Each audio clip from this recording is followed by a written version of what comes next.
Welcome to Happy Hour Conversations with Tamekia. Be sure to follow us on IG, Facebook, Pinterest, and YouTube at Happy Hour Conversations with Tamekia, where I bring voices, stories, and laughter to the mic to simply help normalize hard conversations with love, cheer you on as you give yourself permission to live and redefine self as you join and engage in our sister friend tribe. We encourage our community to focus on areas of growth, becoming better versions of self each day, and exercising in faith over fear. Come on and join our sister friend tribe where we just have a good old time and laugh and share our authentic stories and have good conversation. Go ahead and grab your favorite drink and chime in. Before we jump into the episode, let me share this week's affirmation. Dear life, my experience, my trauma, people, and their malicious behavior harden my heart to trust people and maybe even always question their motives. Dear life, while working on myself, I now acknowledge and embrace that my experience, trauma, and people has taught me a lesson to not necessarily trust people, but to trust my intuition, my gut, my higher self when dealing with people and their intentions. Let's jump into today's episode. Welcome to Happy Hour Conversations Podcast with Tamekia, bringing voices, stories, and laughter to the mic. I am excited to share this space with Nicole Morrow. Y'all listen, the story of how we met is really funny. I don't know if I'm going to share it today on the podcast, but I am going to have Nicole. She's a trainer, a writer, and an artist. I'm going to have her introduce herself, and then we're going to jump right into her story. Can you tell us who you are? Give us 2 to 5 minutes of who you are and your backstory. Hi, yes. I'm Nicole Morrow, originally from Cleveland, Ohio. Been in Columbus for over 13 years, almost 13 years. It'll be 13 years next month.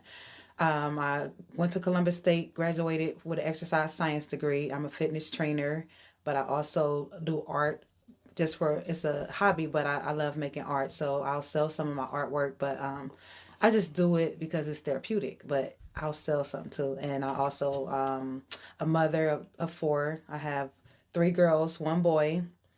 Growing up, it was always me, my mom, and my siblings. So my mom passed away, I was 15. But when she was alive, it was just me and my siblings. She was there, but it was like she was in and out most of the time. So I had to take care of my siblings, but I still loved her. That's my mom. And even though back then I didn't appreciate the fact that I was always by myself with my siblings, I didn't realize that it was preparing me to be a mother, because I didn't who know they won't be a mother at a young age, So growing up, I thought that I was always the one looked at like, I feel like it was bad because I'm always the one that got to change the diapers, got to make bottles, got to do this and got to do that. And I was 5 and 6 years old, making bottles, changing diapers. I needed help too. Mm-hmm.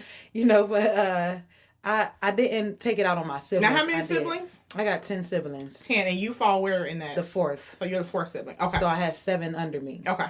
So the 7 under me, I kind of had to raise them, So doing that, it's like a lot because you a kid too. Mm-hmm. So, but when you do kid stuff, you get in trouble. But when they do kid stuff, right, they're a kid, So that's why I guess I was always upset as a kid because I was always getting in trouble for stuff. But I'm a kid too. But my mom, I feel like she didn't see me as a kid. She saw me as her helper. Mm-hmm. At a really young age too. Yeah, at a young age. So, at 15, you lost your mom, that's really, really young. Like, that is really young. And even though you feel like you were your mom's helper at a really young age, walk me through what life was like at 15 and growing up. Because that teenage time is really, that's monumental. That's like when you're learning everything. Yeah, so 15. So when she passed away, it was December of 2000. So I had just turned 15 that September. And I didn't think that I was going to ever lose my mom at that young age, but being 15, it was like, I feel like I didn't have nobody. When she passed away, I was just looking for love. just looking for love from anyone, because my grandmother and my aunt, which is my mom's mom, and her sister, they really took custody or guardianship of me, but it's like they didn't really love me. So that's when I turned to guys. I went and was talking to different guys, and I thought that was love, but at the same time, I didn't know what love was. My mother didn't.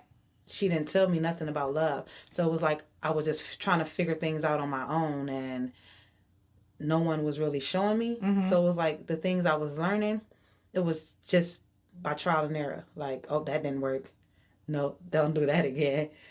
So I learned a lot of ways, like mostly by myself, or like my friends, they had moms, and I would go over their house, because I was pulled to most of my friends' house and not my grandmother's house, because it was just so chaotic there, and I just didn't like over to your grandma's. Yeah, like they were always fighting, always arguing, and seemed like I was always the target, because I was quiet until somebody messed with me, and then now I'm not quiet no more. So like, it was like I don't want to be here, because it was just they wanted me to be like my sisters, and I wasn't like them. They was like, you need to just be like them more, because I was always gone. I wanted to leave, and they said I need to stay in the house more. I don't want to stay in there. It's like y'all always arguing and fighting. I don't want to be here.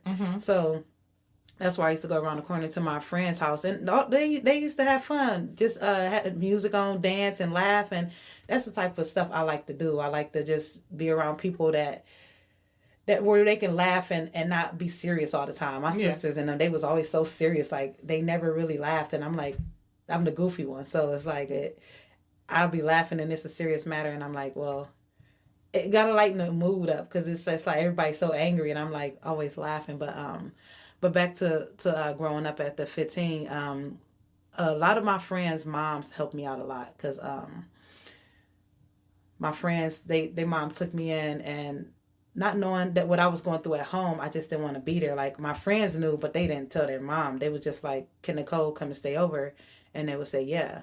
So, staying over. They didn't know that you had lost your mom, or they... Yeah, they knew I lost my mom. But they know what was going on. Is why you didn't want to always be over there. Yeah, they didn't know the issues that was going on at the house, because I didn't tell them. I told my friends, because, I don't know, I just had a hard time talking to other people's mother, because I really never talked to my own mother. So opening up to somebody else's mother was hard for me. So I would always tell my friend, and then they'll tell their mom. But their mom always liked me. They was like, she's a good kid, So that's why I was like kind of surprising when I got pregnant at 16, because I was always the quiet one. They was like always saying that I was the good one out of all the other girls I hung with. But then when I got pregnant, they was like... It was a different day. It was like, wait a minute, hold on. How the quiet one get pregnant? We didn't think she was doing anything. But let's pause there real quick, because we're gonna jump back to there. I want to circle back around, because you lost your mom, right? But then you end up being with your aunt and your grandma, listening to you. What did you know your dad, and was there a relationship, or was there no relationship? Yeah, I did. I actually did know my dad. From what I know, my mom said I used to live with my dad when I was a baby. He was married. Him and his wife had me when I was I think I was like 3, 4 newborn, up until I was like 3 or 4. But then he actually went to jail, and then my mom didn't want me staying with his wife anymore. So then she pulled me back to her care, and then she took me back in. So I knew him, but when she passed away, when I told him, it's like he didn't. He was just like, oh, okay. He didn't say, okay. So it's not like he reached out and was like, all right, your mom passed away, so now let me figure out how to get my daughter. Okay. It was just like, oh, okay. Oh, you okay? Like, there was nothing in that. That made me even more angry. Like, you ain't even going to try to console me and be like, is everything, how you feel? Like, you're not going to actually come and try to pick up where she left off. It was nothing. He was just like, oh. So even when you were living with your grandma and your aunt, there was never no reach out, or let me come and get my daughter, let me check on you? Nope. But if I called him and asked him for some money, he'll give me the money, but that would be it. Like, he wouldn't be like, you want to come and stay with me? There was never a time where he asked me, do I want to come and live with him? If I asked for some money, he'll give it to me. So me and my 2 older sisters, we had the same dad. So then they got to the point where they didn't talk to him at all. But when they wanted money, they would ask me to ask him, because they know that I had that relationship with him. So it was just like, I loved him because he was my dad, but it was just like he was so like far away. Like even though we lived in the same city, he probably stayed 15, 20 minutes away, but he just really never cared like a father should care. And I feel like that's what hurt the most, because if my father didn't care, now I'm looking for that love from other men, because my own father, like, he knew my mom died. He knew, I called and told him, and it was just like, oh, and I'm like, oh, like, oh, come get me. Oh, you my daddy, come get me, man. So what do you mean? Like, I'm 15. Right. Trying to figure this out. Seriously, like, and you would think like, as a 15-year-old. And he know I was that's a very vulnerable age where you still trying to figure out who you are. You going through changes in school, your body going through changes, you just trying to figure out stuff, you know what I'm saying? And then for you to lose your mom and then your dad to be alive, but it's just like he don't care. Yeah. That's tough, you know? Yeah. So it was just like, are you really my dad? Like, because there's no connection here. You don't want to get me. Right. Because it really had me thinking like, okay, my father's still alive now, and we talk, but, you know.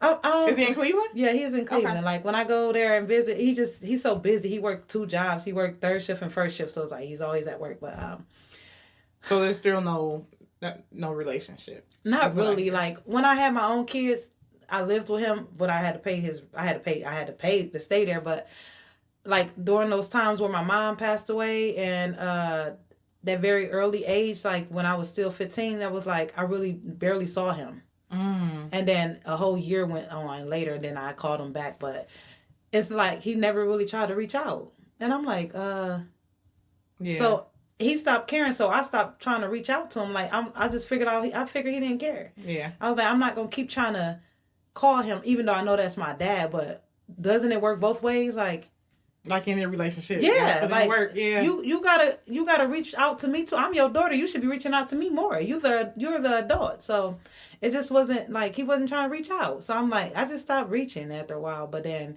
it was a time where I needed him again, and I called him. Like, he'll come through, but then it's like he'll just come through, and then he won't like come through as a father. Like, he'll come through to provide like the money, or if he did provide the house, I would be there still by myself. Mm-hmm. So it's like, which, you know, that's different when the tangible things, right? Which, you know, like, okay, that's cool, but, you know, especially as a kid, and I'm speaking from a grown adult, but I'm thinking like as a kid, you need more. You need that nurturing. Yeah. You need the protection. Right. You need the love. The communication.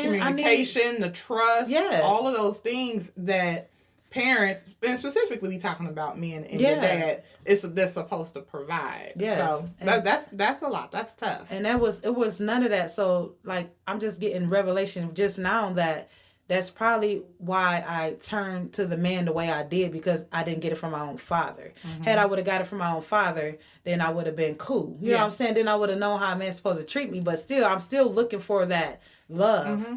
You know, so it's like, if he can't provide it, then I'm going to have to get it from someone, because as a woman, that's what you seek. You seek love from a man. So it's like, okay, I'm not getting it from him. But it's like, I don't even think he knew how to give it, because he ain't have it. Like, how you going to give something you ain't got? Right. So, you know, that's the other part, too. Yeah. Is that we look at our parents as if, like, because they got a story, too, right? And they don't necessarily share it. Right.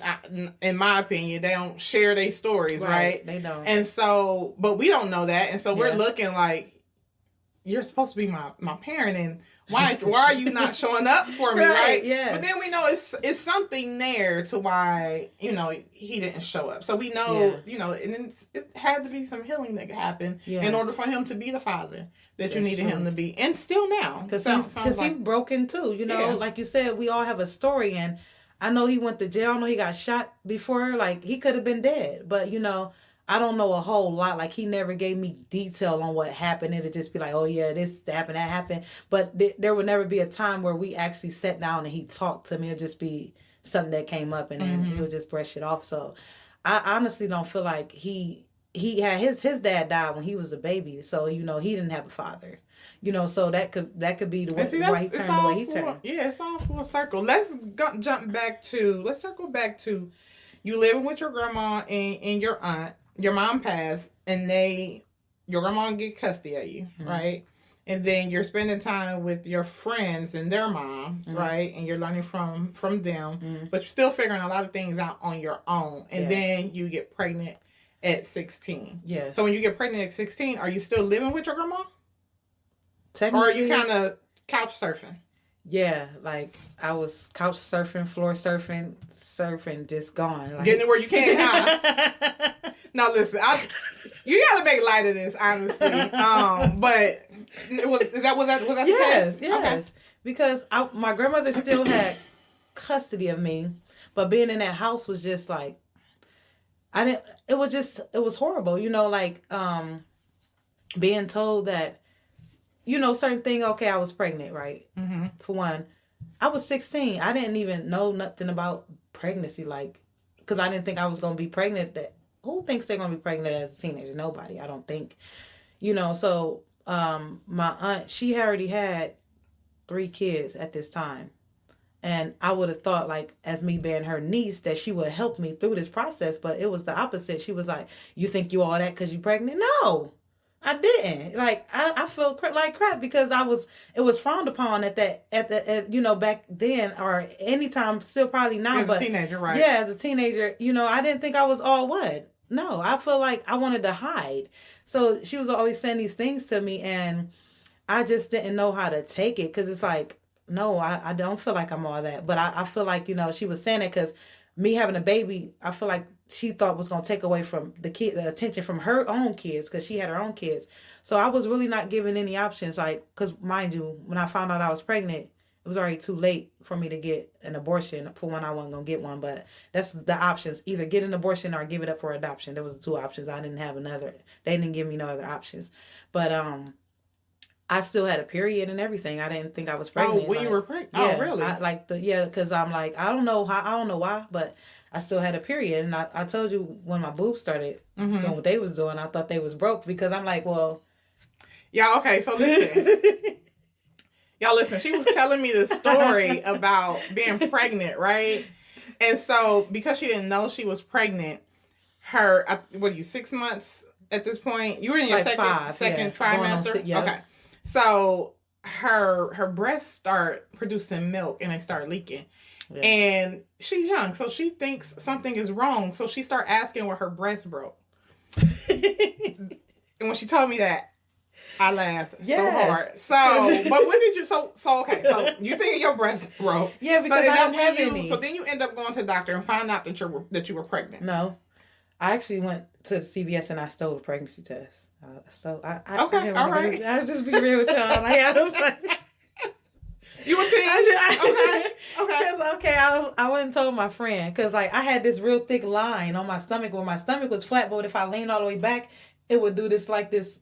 It would be this weird shape. So I was like, I showed my friend, I was like, look what my stomach doing. And then she said, told her dad, because she stayed with her dad. And she showed her dad, and then he told her, stay away from her. That girl, she pregnant. So she told her dad that, and then her dad told her that. And she told you. Yeah, she told me. I was like, am I? And I was like, no, I don't know. I was like, wait, I didn't do anything. But then what I did, it was enough to get me pregnant. So I was like, no, I don't think I am, because I said, I ain't had sex. And so me and her went to go. It was her idea. She was like, well, let's go just get a pregnancy test. So I ain't got no money.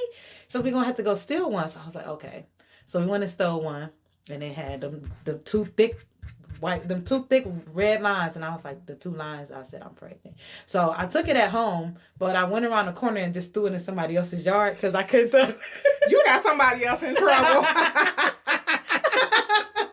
All right, so you 16, you pregnant, you end up having your first child. Yeah. You still, your grandma and your aunt, wait a minute, 2 people don't have custody. Your grandma has custody, right? But my aunt just lives with my grandmother. Okay, yeah. So your grandma has custody of you. And so at this point, and it's not a really good relationship between your grandma and your aunt. And I guess my next question is, you have this kid, but who's your support system? Who is helping you raise a kid at such a really young age? So that's what happened. So my aunt and my grandmother, they had a good relationship. It was my aunt not having a good relationship with me. It was just something about me. She just didn't like me. I don't know why. So you had a good relationship with your grandma? Okay, you saying your aunt and your grandma did. Yeah, yeah. Okay, so you the common denominator. You don't. Yeah. Okay. All right. Gotcha. So then like she said all these things, and she was right. My aunt. She said she was gonna laugh when I had the baby. I went in labor. My grandmother had to come and sign up with her. I'm 16. She brought her with her. She laughed, and I'm like, why would she bring her with her? And she told me that when I came home, she wasn't gonna let me in the house. So I told the social worker at the hospital. I was like, I don't think I have nowhere to go, because I didn't know at this point. I didn't want to go back to my friend's house because I didn't want to be a burden on them. Like I was already staying at my friend's house pregnant. I didn't want to be there with the baby, but the mom never told me I had to leave. I just felt like that was gonna be too much, because then I don't want to feel like a bad influence on her daughter. It's like, having them think it's all right because we was all the same age. So I ended up calling my dad back after a year went by. Called him back. I haven't talked to him in almost a year. Like last time I talked to him, my mother had just passed away. Whole year went by. Mm-hmm. Now I'm pregnant. Now I'm calling him like, hey, I just had a baby and I ain't got nowhere to go. I know he probably was like, wait, what? Hey, how you doing? I'm calling him, telling him it's me and the baby now. But he came through. Okay. He came to get me. So he came to pick me and the baby up, and we went to go stay at his house. But it was like he lived in my grandmother's house. She had like a 3-story. It was the first floor where she lived on. The second floor my aunt lived on. Then there was an attic. It was like a whole apartment up there. My dad, he paid to stay there, but he didn't live there. Mm-hmm. So he let me stay there. And I'm just like, I was still by myself. He brought me here, but it was just like. So you just got somewhere to lay your head, but you still. He wasn't as a there, kid by yourself. Okay. Still no parental guidance. Yeah. Here. So he was like, he did come and get me. He came through. And it was nice, but it was like, I still need help. Like, mm-hmm. You bring me here, but you're still not here. So he was like, I'm going to get your license. You're going to have to get this. You're going to have to get that. So he was trying to help me, but it was like he still wasn't loving me. Mm-hmm. So yeah, he came and got me, but it was like, that was it. So then we were going to go get my license. My temps. And then we rode past my uncle's, like where my uncle lived at, which is my mom's brother. And I was like, oh, my uncle live over here. He was like, you want to go visit them? So we went to visit, and that's how that opened up that door. Like, my uncle and his wife started helping me. So then I started staying with them. And his wife, she just fell in love with my daughter. And she was like, you can stay here, you can help. So then that's where the support came in at. Like, okay. She really helped me. She took me in. I looked at her like she was my mother, because I was always looking for that love from a woman. And she took me in. She took my daughter in. And she did what she could for me and for mm-hmm. my daughter, but then, she pushed me out the picture. So, but that's where the support came from. What do you mean she pushed you out the picture? So after a while, it was just like, your daughter can stay and you can't. Oh. Yeah. You mean like literally? Literally. Put you out the house type, put you out the picture. Okay. And moving back, like I didn't realize that my grandmother had gave her custody of me. I didn't know that. So technically. So your okay, so because I got to keep up. So your grandma had custody, and then when you started staying with your aunt and your uncle, your grandma switched custody mm-hmm. over to she your gave them aunt. custody. Yes, and I believe I was still 16 at the time because I had my daughter in July, so I must have just turned 17 because I had her in July. I was 16. I was 16 when I got pregnant. 16 when I had her because I had just turned 16. So it just seemed like a lot going on at 16, you know what I'm saying? Mm-hmm. So then I turned 17 and I was still a minor. So yeah, she had guardianship over me. My grandmother just terminated the guardianship from herself and gave it to her. Yeah. And then at some point at 17, she's like, okay, you got to go. She pushed you out, but then your daughter stayed there. Yeah, it was like I stayed, like it was not just at 17, I was there for a while. Like she had to develop that relationship with me first. Like after we developed the relationship, I don't think she didn't put me out into this, I can't remember because there was so much going on. So, yeah, I think that was the case. Yep. Okay. So you, at this point, where do you go? I went back to my friends. Where did I go? I went to friends' house, just at different. You were still going to school at this time? So nope. You were still in high school? I was, but then my dad, he ended up signing me out. Like I told him, because back to school. So when I was in high school, before I had kids, I got caught cutting. I went home. I was cutting school at the house. I was in the basement, hiding under some clothes. And then my grandma came down there, and she was like. She was like, "What?" She's like, "You. I don't care about you not going to school because you ain't going for me. You going for you." So then after a while, I just stopped going to school because she said she didn't care because I struggled with learning. Like it was hard for me to pick up certain things and I didn't get help. So she said I didn't have to go, but I was still in school. But then when my dad got me, he signed me out. Like he just signed me completely out of school, and I went to life skills. Oh, okay. Because I'm like, what is sign out of school? Okay, Yeah, so I got what you're saying. Then you end up going to an alternative option for school. Right. Okay. But then I end up dropping out completely because then with the kid and then trying to go to school and it was just too much. So I just stopped going. I just dropped out. Okay. So then you had your daughter at 17. Yes. And then you had your other child at what age? 18. No, I had the daughter. I had the first one at 16. Then I had the other one at 18. At 18. Okay. And then where are you at in this situation? Where are you living at 18? I went back to my grandma's house. Okay. So you went back at your grandma's. Went back to my grandma's house and I was there for a couple months. Cause I was like every time I got pregnant, I was getting ready to turn a different age. So I was 18, stayed there for a while, but then after a while, it was just like I need to get a job. Mm-hmm. Cause I was just tired of not like the back and forth, and I'm like, if I got kids, I need to be stable. So I was working when I had my 18-year-old. I had an interview. I was pregnant, got an interview, and got hired. So then I was working, but I was still there with my grandmother. Then when I turned 19, I got my own place. So I've been on my own. I had my own apartment at 19 and had my own place since I was 19. Okay, so you literally been on your own since the age of 19. Yeah. So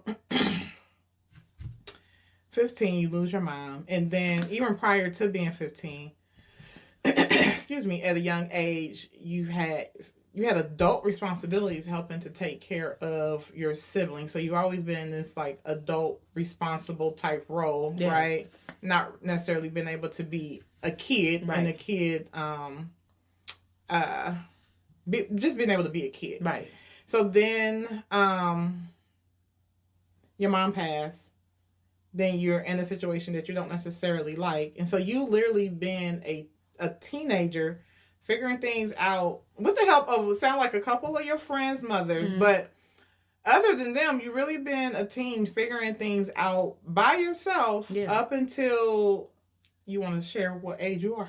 How old 38. are you? 38. Okay. Yes. So you've been a teenager up until now, the age of 38, figuring things out on your own as a woman. So even going through the things that we go through, right? Like our cycles, our hormones, and everything else we go through, relationships, love, and all that. Because it does not sound like you had a support group of people to talk to when you go through things. So you literally just been figuring things out by yourself. Yeah.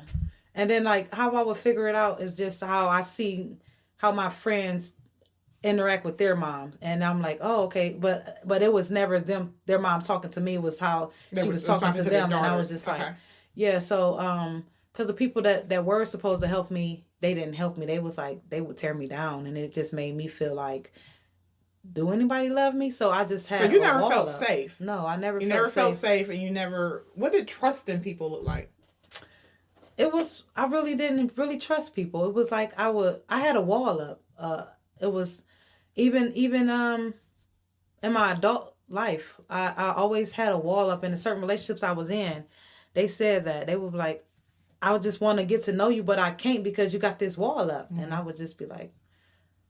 It was me being like that my whole life, so I didn't understand what they were talking about until God came for me and he started breaking those walls down, and I started realizing like, dang, my heart is hard because all the stuff I wouldn't let nobody in. So it's like trusting people, it wasn't a thing for me. I didn't trust nobody.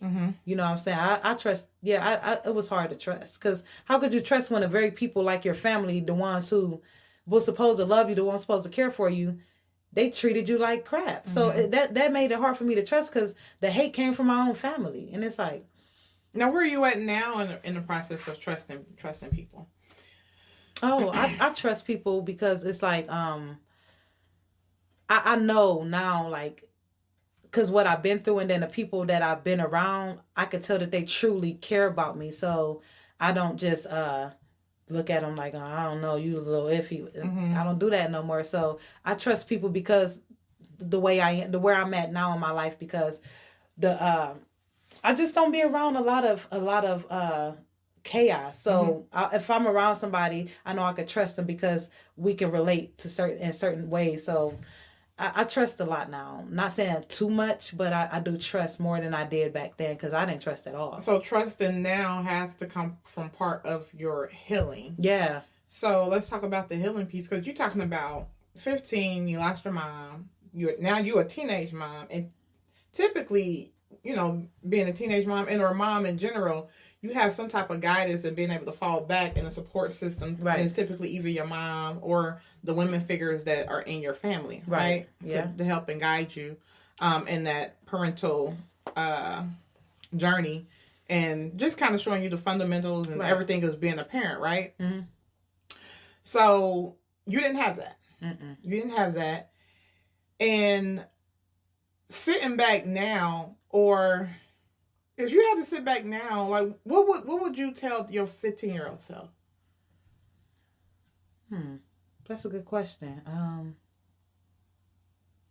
Because at 15, you had to look at the world like, what is happening? Like, I don't have anybody. Like, what's going on? So now being 38, what would you tell the 15-year-old Nicole? That I am loved, and that it's okay to not be okay. Because, like at 15, I always felt like I had this facade up to look like I'm okay, holding it together. But it's okay to not be okay. So I'll tell my 15-year-old self that, and that you only can do what you can being that age, So I never thought about telling my 15-year-old self anything. So that's a tough question to actually think about. Okay. So. Well, let's put a pause and then we give you a little minute to think about it, and if we circle back and if you want to answer. But yeah, I think it's something important to think about. It is. Because that 15-year-old, even though you didn't get to the healing part, right? Mm-hmm. I feel like sometimes there are still parts of us that still need to be healed, and we always know it goes to the root, right? Yeah. And now, and in talking to you, part of the root is at 15, but then there's other stuff. Well, but I just want to talk about that 15-year-old part of Nicole.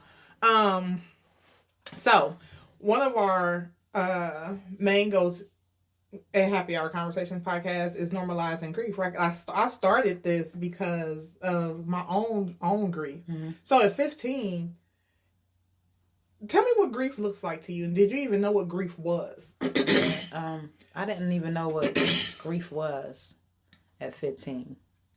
So how can I answer that? Because I didn't know what grief was. So what is grief? Like, I'm asking you. Well, we're going to flip this back and ask you, because so I'm going to tell you what grief is in for me, right? Yeah, because I'm not sure how to answer it. Oh, are you saying even now? Yeah. Oh, okay.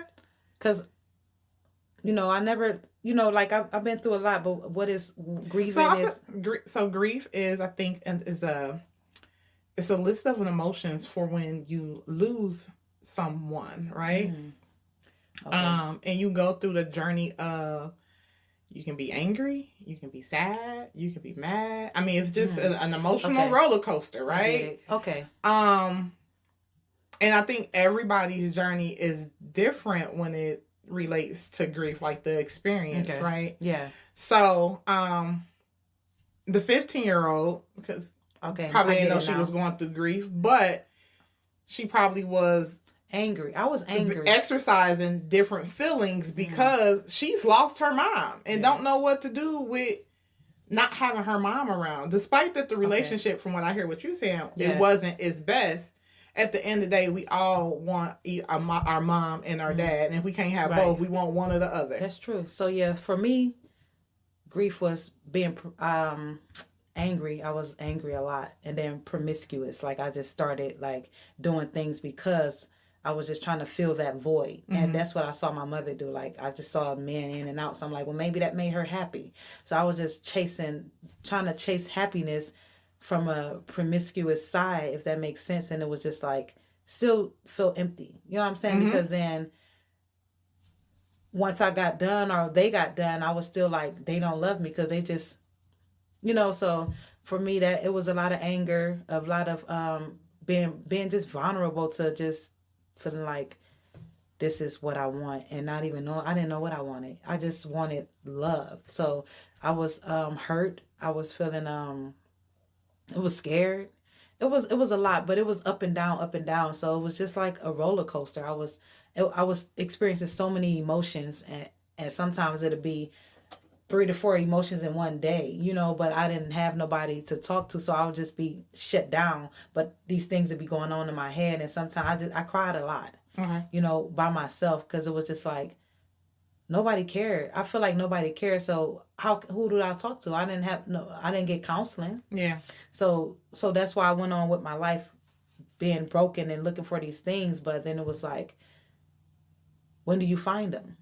You got to find yourself. So that's a really good man. You just said the whole word. You do have to find yourself and all of that. So, and to be able to do that from a really young age, because listen, I think I was 30 something, 30 something years old, and is when I started realizing like I needed to find myself and reclaim myself, right? Yeah. And didn't know it at the time, but when you living for other people and not necessarily knowing who you are, so and then being that young, that's really young. So that's a really good point that you make. Tell me, do you still? Because sometimes we have triggers, right? Mm-hmm. So, what does it look like? What does it look like now? Are you still angry? No, I'm not actually. Like last year was the very first year I felt peace. Like with as far as my mom passing away, like every time like her birthday to come or her death day to come, which is December 27th, I would always feel so many emotions. But then last year I just asked God, like, I need help like processing these things, because I believe He was the only one that can help me. So then I started doing things like art or writing poetry. So last year I did some art, and that was how I instead of being angry, I did art. But then I prayed, and I said, God, I don't want to be angry anymore. I had to let go of being angry, because if I keep holding on to it, I'm just gonna be more angry every time it comes around, and it's just gonna grow and grow. So for 22 years I felt that anger, and it was so heavy. But then last year it just was like God freed me from it. So I started doing art, and last year I painted a tree, and this year I wrote a poem. So it just helped me, like, and so that was part of your healing process. Yeah, and those feelings, they still come up, but then I understand that I'm in control. I don't have to react. Mm-hmm. So before, I feel like I just would react off whatever came. Mm-hmm. I didn't think about it. I'm just like, that's so that's part of the grief process as well, right? Yeah. Like you have this thing because you have lost something, right? Yeah. And we don't talk about what we're supposed to do with these feelings that we have, and how to put them in respect of, okay, I'm feeling this, and I don't want to do this to feel good, but how do I make myself feel good? Like, how do I release in a good way these feelings in a healthy way, right? Yeah. Because when we don't, we go down a dark hole. Yeah, and it's hard to get out of. And it's hard to get out of. And so we have to start figuring out like more healthy ways to deal with these emotions that we have, especially when it comes to grief, to figure out how to navigate and then deal with it in a healthy way. Mm-hmm. So it sounds like your art and your poetry was part of your healing process. Yes. Now, you were a trainer by trade, but I'm going to guess working out is part of your healing too. Yeah, it is, because I got into punching the bag. Like, I'm not a boxer, but when you got some anger in you, you punch that bag. I feel like all them people that made me angry, I can't go punch them. I can, but where I'm going to end up at if I do that.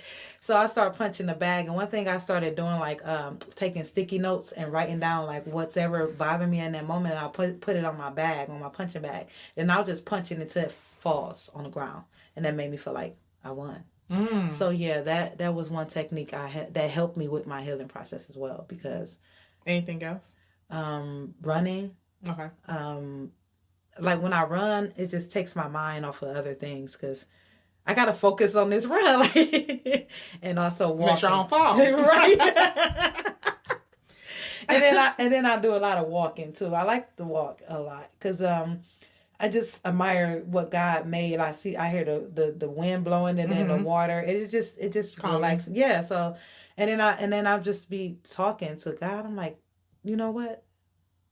It's not that bad. So those things help me, and also talking to people that I trust, because I do have people I trust now. Like back then, if I was to tell somebody something, they'll be telling somebody else. And I'm just like, so talking to people that I can trust help me too, because they give me that positive feedback and they help me, like, let me know everything gonna be okay. And getting a hug, because hugs, like, hugs are important. When I was young, No, we didn't real, hug. they are.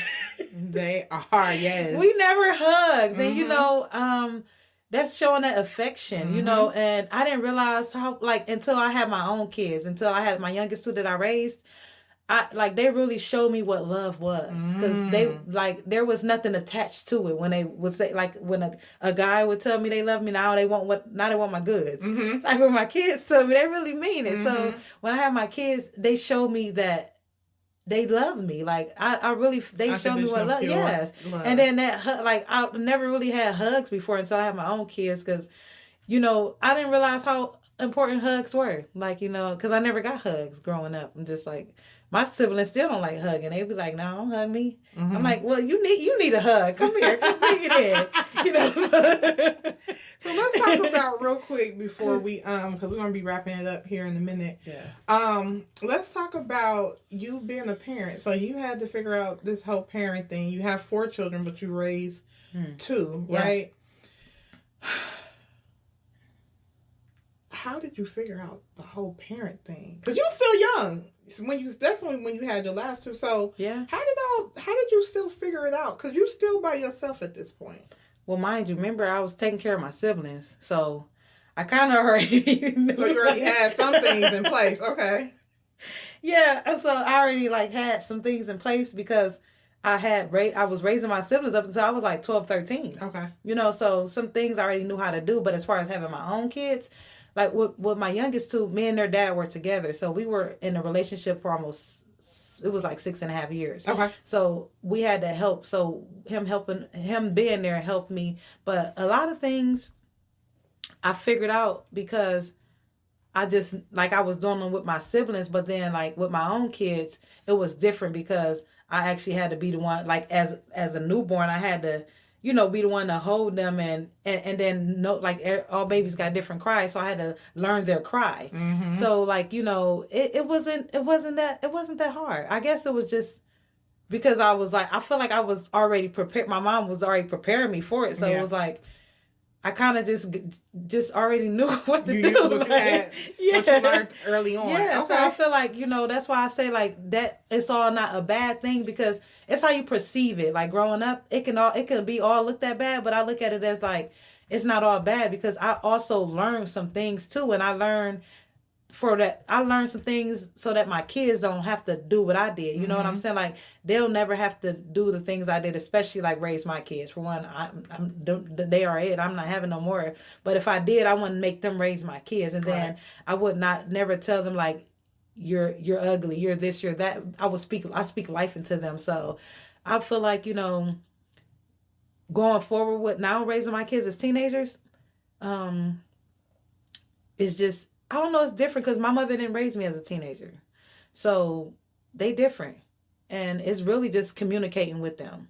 Because communicating with them and understanding them as who they are, nobody communicated with me. I was just told to be quiet. So I communicate with my kids. So you use what you did not get, but probably wish you had gotten, and you use that with your kids now. Yeah, okay. and it helps, because my daughter, she's the youngest, she's 15. She just really starting to hear my story, and she's 15. So I believe her hearing my story will help her in her journey in life, and know. And it help her know you even more. Okay, that's why my mom do this. Exactly. Or, that's why she react this way. That's why she don't want me to go in. Because I can imagine you you can't go hang out with them. Right. No. So yeah, and it makes me feel good that she challenged me. But then I look back and I'm like, I probably do the same thing to my mom. So I'm just blessed to be able to have be able to be alive and be able to, do the things that my mom didn't do with me while she's at this age, and I could be able to love her and talk to her and let her know, like, I'm listening. I don't always agree with what she say, but I do let her speak and let her know you have a voice and not just shut her out and make her like. That's important. It is, because then she gonna turn to those boys or girls. I don't know. Nowadays you don't know.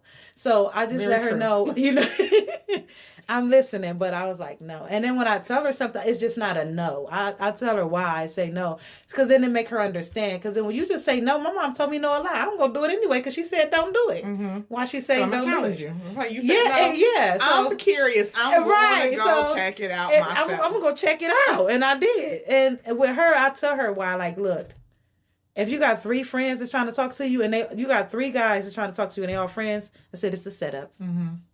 She was like, I'm like, yeah. I said, they just trying to see who can have sex with you first. And she was like, so to me telling her that, she understood, because why would 3 friends be trying to talk to you all at the same time?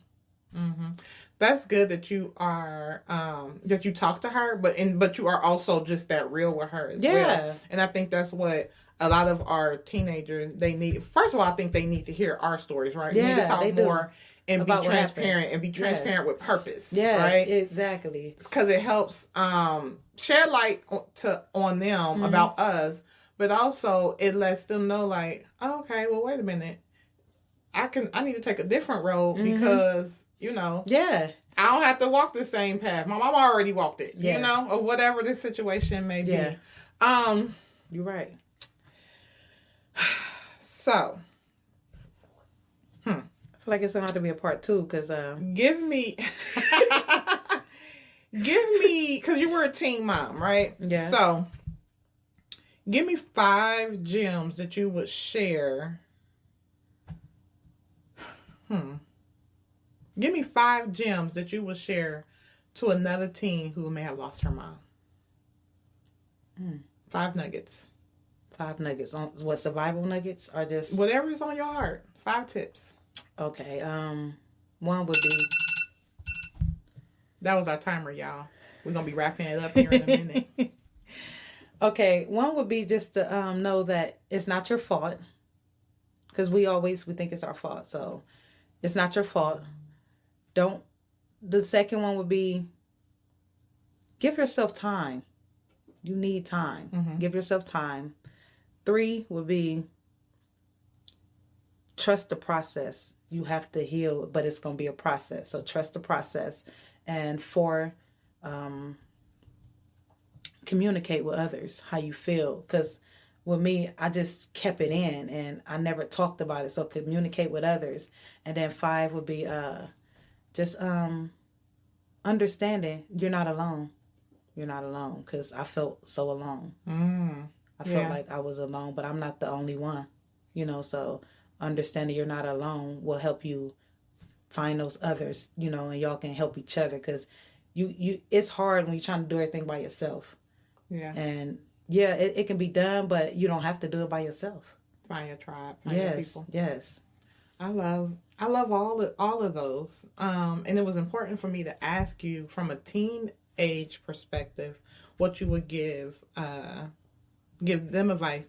Because listen, I was 40 when I lost my mother. Okay.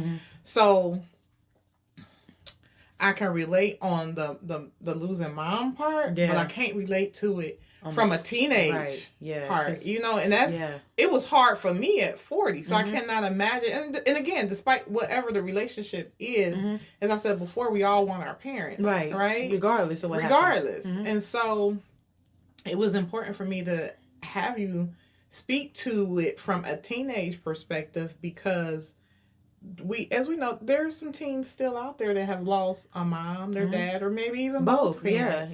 And they're out there feeling alone, like you said, and feeling like, okay, I need to figure this out. Know, and that's hard. That's tough. That is especially because not everybody are strong at that young age. You know what I'm saying? Like, especially like when they were sheltered by their family, like their mom and dad, their whole life, and then they lose them both, and then it's just like, you start spiraling out like, what am I going to do? So yeah, you got to understand, like, you're not alone, and there's people that care. You just everybody don't care, but there are people that do care. Yeah, and like you said, just open it up so then you can find exactly find those ones. Can help you, or they lead you to those ones, because like it might not be that one you're talking to, but they might know that, hey, like you.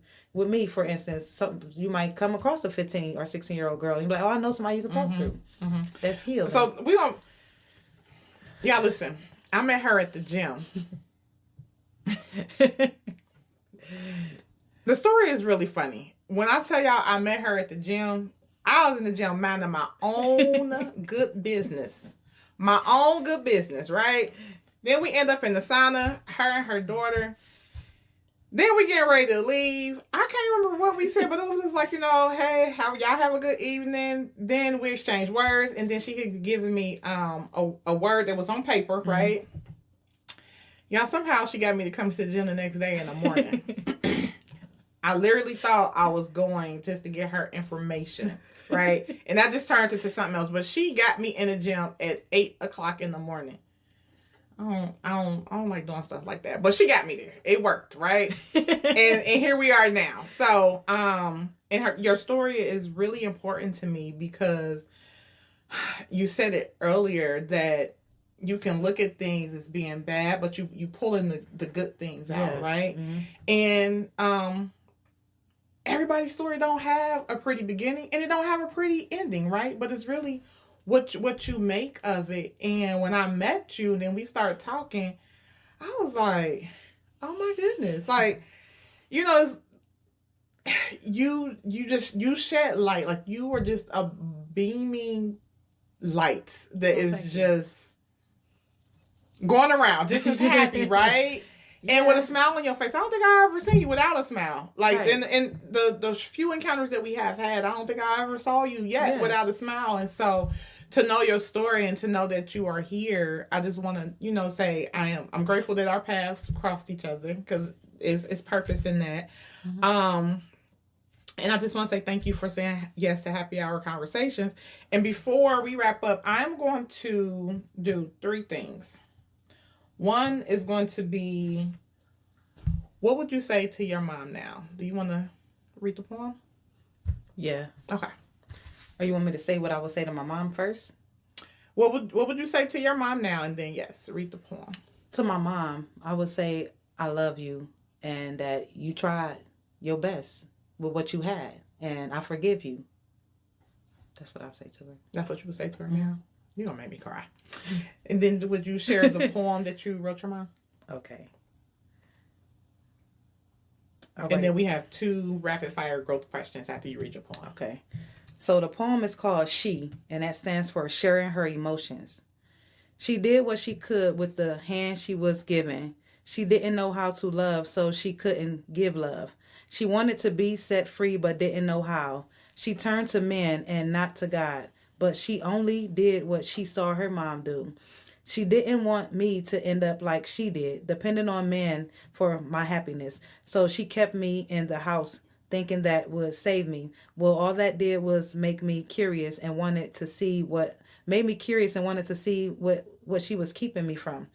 Well, today makes 23 years since she left me, and I am not the same girl I was when she left here. I know if she was here, she would be proud of the woman I have become/becoming. So thank you, Ma, for loving me and doing what you knew how to do. And that was to protect me and provide for me. Now I can teach my daughter the things I learned so that she don't end up going through what I did in my youth and pass it down to the next generation. It stops with me so that she can be the best version of herself that Christ intended her to be. When you wrote that, was that part of your healing? Yeah, it was. It was. Because this was actually on December 28th. No, December 27th, the day, the death date, but it was 23 years ago. So December of this year, of 23 or 22? 23. Oh, so you recently just wrote this? Yeah, I just wrote that on. That I do something every year. Started last year. So this is what you did on her birthday? This is what I did on her death date, yeah. I mean, death date. Yeah, this is what I did on her death date. And I titled it She, and I was like, no, that she stands for something. So I went on with the day, and then as I got on with the day, I got revelation on what it stood for, and it stood for sharing her emotions. Wow. Yeah, so that one's fresh. That wow. One's, but. So we about to wrap up. Give me rapid fire. These are the rapid fire growth questions, right? Mm-hmm. Share one of your favorite affirmations. Dang, why you had to hit me with that one? I don't even know if I have. Wait, do I have one? Do you do affirmations? No. You actually gave one earlier. I did? Mm-hmm. What was it? That you said I'm enough. Huh? You said I am enough. Oh yeah, you're right. I did. And then okay, that is. I always say that, so I guess it would be my favorite one. Yeah. I am enough. I'm like, you said one earlier. See that. I guess you asked me too fast. That's okay. I am enough. So that's one of your affirmations, and then name a book or self-help tip that helped you in your growth journey as a woman. So a book that helped me. You talking about as a woman or overall, like just period through my journey? Because let's do either or. This one book, it was called "He Came to Set the Captives Free," and that really helped me. Like it. Do you know the author? Rebecca Brown. Okay, He Came to Set the Captives Free. Yeah, by Rebecca Brown. Okay. That and what was the other one? No, it was either or, a book or a self-help tip. So you said that's your favorite book. Yes, that book. It helped me a lot because there was a lot of things that I pulled out and I applied it to my life, helped me heal from certain bondage that I was in. Okay. So yeah. Is there anything that I have not asked you that you want to share with our audience? You pretty much touched on everything, but I still would like to share that, it might not feel good, but just keep on pushing and you will see the light at the end of the tunnel. Diamonds are not made just by not going through stuff. They got to go through that pressure, so you will shine at the end. That's always light at the tunnel. Yes. Well, all right. Well, I want to say thank you for saying yes to Happy Hour Conversations. I am your girl, Tamekia R. Moon, and listen, I hope you all got something from this story. This woman is amazing, and she is too. I will see you all next week. I am out. Peace. Thank you for tapping in to Happy Hour Conversations with Tamekia and engaging with our sister friend tribe, where voice matters, laughing is medicine, and redefining her identity is essential. Be sure to follow us on IG at Happy Hour Conversations with Tamekia, and be sure to subscribe to our podcast. I am your girl, Tamekia, and I'll see you next week.